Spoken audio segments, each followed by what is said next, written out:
ભાવનગરમાં ભાજપમાં આંતરિક વિખવાદ વચ્ચે મેયર ભરતભાઈ બારડના બદલાયા બોલ. તેમણે મીડિયા સામે સબ સલામતની વાત કરી. મેયર ભરતભાઈએ ભાજપના વોટ્સએપ ગ્રુપમાં આત્મવિલોપનની ચીમકી ઉચ્ચારી હતી. મને ખોટી રીતે દબાવવામાં આવશે તો જાહેરમાં આત્મવિલોપન કરીશ તેવો મેસેજ વોટ્સએપ ગ્રુપમાં મૂક્યો હતો. તેમણે સિનિયર કાર્યકર્તા સાથે અલગ પ્રકારનો વ્યવહાર કરતા હોવાની પણ વાત કરી હતી. આત્મવિલોપન પહેલા કંઈકના રાજ ખોલશે તેવી પણ ચીમકી ઉચ્ચારી હતી.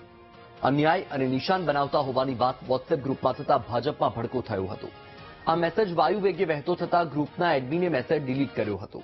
મેયરના મેસેજ પરથી કહી શકાય કે ભાજપના મોટા માથા તેમના પર દબાણ કરી રહ્યા હોઈ શકે છે.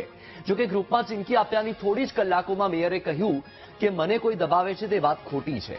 બધા પદાધિકારીઓ મને મોટો ભાઈ સમજે છે. મારી કામ કરવાની પદ્ધતિ અલગ છે. ભાજપમાંથી જ કોઈ નેતાએ મેયરને તેમના બોલ બદલવા દબાણ કર્યું કે કેમ તેને લઈને પણ ચર્ચાઓ થઈ રહી છે.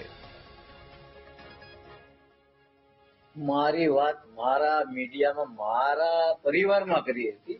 સોશિયલ મીડિયા એટલે કે મારા ગ્રુપમાં કરી હતી. અને અમારે અંદર ક્યારેક આવી વાત થઈ જતી હોય એનો અર્થ એવો નથી કે બદ ઇરાદો હોય કે કોઈને મેં દબાવવા કર્યું હોય કે અથવા તો કોઈ મને દબાવતું હોય.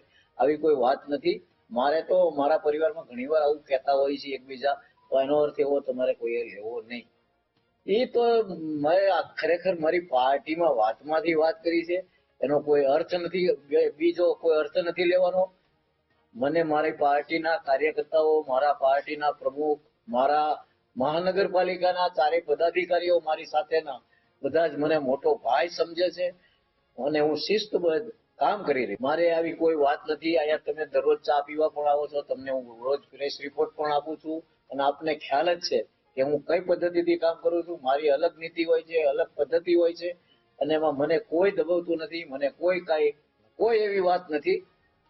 તમે જે પોસ્ટ મૂકી મારા સોશિયલ મીડિયામાંથી તમને મળી છે.